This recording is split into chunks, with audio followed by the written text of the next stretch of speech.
In a game of Warhammer 40k, you could massively increase your win percentages by simply asking the right questions pre-game. Now, one of those sets of questions could be related to threat range, and that's what we're going to be doing in this video today. We're going to be talking about what threat range is and how it can benefit you and make you a better player overall and hopefully increase your winning percentages. This isn't just limited to newer players, even the most experienced of players will be asking for things such as threat range. So what is threat range? The maximum range an enemy unit has to have an effect on our units. So that could be related to abilities, it could be related to attacks, whether they're melee attacks, shooting attacks and things like that. How do you work out a threat range? So what you need to do is take the maximum movement allowance for an enemy unit. And then if you're talking about the threat range, then of course you're going to add the movement to the range of the weapon. And if you're talking about the charge threat range or the melee threat range, you're taking the maximum movement plus a 12-inch charge, because that's the maximum charge allowance that you're allowed in 40k. Now that's the basic premise of threat range. It goes a lot deeper than that. There are other factors that will enhance a unit's threat range. We've got some examples of some factors that can affect a unit's threat range. You've got pre-game moves such as infiltrators or scout, where enemy units can start in a different location on the battlefield. So you've got to take that into consideration, especially if they go first. So we've got flayed ones as an example that have got infiltrators, and they can infiltrate 9 inches away from enemy units in the enemy deployment zone. So if you do go first with your flayed ones, you'll be only 4 inches away after movement, and that's before any charge moves are being made. So there's quite a bit of threat range there. Scouts is another one where you're moving 9 inches or 8 inches, depending on what kind of scout ability you've got. We've got the Triax Stalker as an example, and Tomb Blades. You've got Disembark move, that's going to affect your threat range. You can disembark wholly within 3 inches of a transport. We've got the Night Sight. We've also got the Monolith, which isn't a transport as such, but it can be used in the same sort of way with its Eternity Gate. You've got the Deep Strike ability, of course. Again, it's a 9-inch thing, it's a 9-inch restriction. We've got units such as Death Marks or Triumph Praetorians that can pop into the battle turn 2 onwards, turn 1 in certain situations if you are playing the Hypercrypt Legion. You've then got advancing with assault. Some weapons have the assault keyword, such as what the Tesla carbines have, or if you're using the Transcendent Catan Shard with the Seismic Assault, that's also got the assault keyword.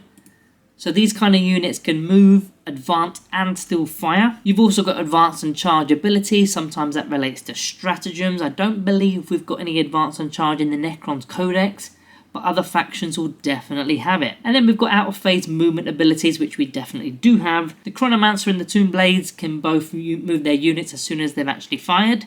That's an out of phase movement. We've also got the Canoptic Court detachment with the reactive subroutine stratagem, which is done in your opponent's movement phase, not ours, and we're able to move 6 inches if a unit gets within 9 of our Canoptic units.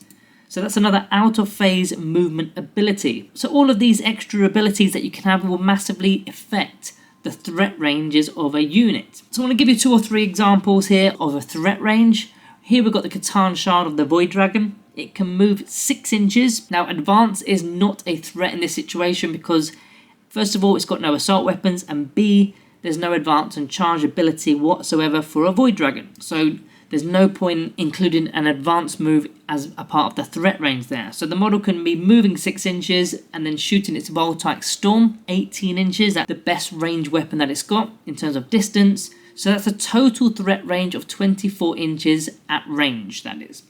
If you're talking about the melee threat range, of course it's moving 6, then it can charge up to 12. That's a total of 18 inches of melee threat range. So that one's quite a straightforward one. If we look at the Scorbit Destroys with the Scorbit Lord, the unit can move 8 inches, and they can also charge up to 12 inches, of course. So that will be a melee threat range of 20. Don't forget these are infantry, so ruins may not necessarily slow them down, whereas with the Void Dragon, terrain features such as ruins possibly will slow down that Void Dragon.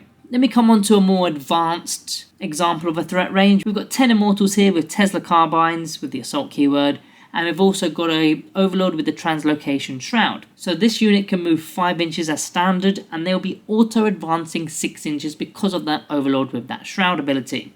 They're going to be doing that through terrain and other models, so already the movement alone is 11 inches. They're still going to be able to fire because they've got assault, and that weapon has 24 inches of range. So that gives you a grand total of 35 inches of ranged threat range. That's just from that one unit there. Give you a few other examples from other factions here, just so we can see the defensive side of it. World Eater Khorne Berserkers within a Chaos Rhino can disembark wholly within 3 inches of that transport. With the 2 blessings of Khorne they've got, you can add 2 inches to their movement, meaning that they're going to be moving 8 inches. And with the other blessing, they can advance and charge. So the advance roll, you've got to take it as a maximum of 6. And a full charge roll of a 12 inch means they're going to be totaling 29 inches of melee threat range. They've also got a few extra things in there, such as a d6 inch blood surge move. And they've also got a stratagem to auto advance 6 inches anyway. If you look at the Tyrannies as another example, another melee example here, Tyranid Hormagaunts have a 10 inch move as standard, but they can also advance and charge, which is their natural ability. That just gives them a straight 28 inches of threat range. They've got access to an auto 6 inch advanced stratagem, and very similar to Berserkers, they've got an out of phase d6 surge move as well. So if you remove any models in your own turn, they're going to be encroaching d6 inches. So the questions that you may need to ask if you're not sure here, you need to ask your opponent if they've got any deep strike units. You need to ask if there's any pre-game movements such as infiltrators and scout. You need to ask about any abilities that allow them to advance and charge. Or are there any reactionary moves? Stratagems such as our subroutine stratagem from the Canoptic Court. Do they have any of those that trigger out of phase? Now, you don't need to ask all of these questions all at once, because you can work out a lot of it by just simply looking at your opponent's units and your opponent's faction. Of course, if you've gone against a certain faction multiple times, you'll get to know them a bit more. But if it's new to you and you've not played that faction before, then yeah, ask the questions. If it's a melee faction such as Orcs or World Eaters, then you should be more concerned about the melee threat range.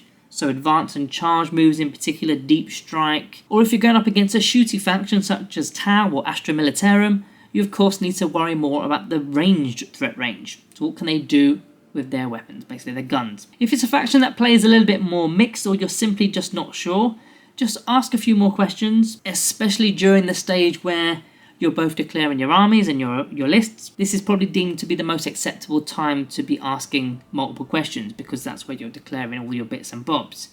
You will have more opportunities to ask more questions before you start to deploy your armies, because of course you're going to be discussing what's going into reserves, what's going into strategic reserves, and things like that. So what are the advantages of knowing threat ranges? So simply, it's going to enable you to deploy with much less of a risk of losing your units. Secondly, you're wasting valuable turns or phases for your opponent to get into a threat range to affect our units. If you're going up against, say, World Eaters and they've jumped out of a Chaos Rhino 3 inches and then they're moving a certain amount and they've got advance and charge and they've got an auto advance of 6 inches, for example, if you've put yourself out of that threat range, then they're not going to get it in one go. They're not going to get you in one hit. It's going to take a couple of turns, unless of course you move forward.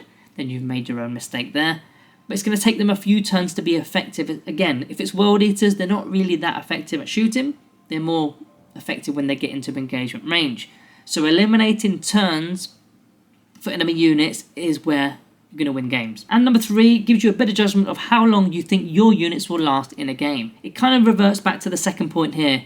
If it takes an extra turn for those Orc boys to get into engagement range, or it takes an extra turn for some of your Astra Militarum tanks to get within firing range of our units, then it means you're going to be sticking around much longer, which could be related to your primary objectives for scoring, maybe your secondary objectives, and just everything else in between, really. If you've got units on the battlefield, it means you can do more things, especially if you're playing tactical and you're drawing cards. You've now got extra units that can do the actions and do the secondary missions. So that is threat range for you guys in a nutshell. If you've got anything to add in relation to threat range, put it down in the comments down below so we can assist with everybody, including myself. I am just a Necrons player after all. I'm still here learning the game just as much as you are. Guys, thank you all for watching. Make sure you are subscribed on your exits, and I'll see you in the next one.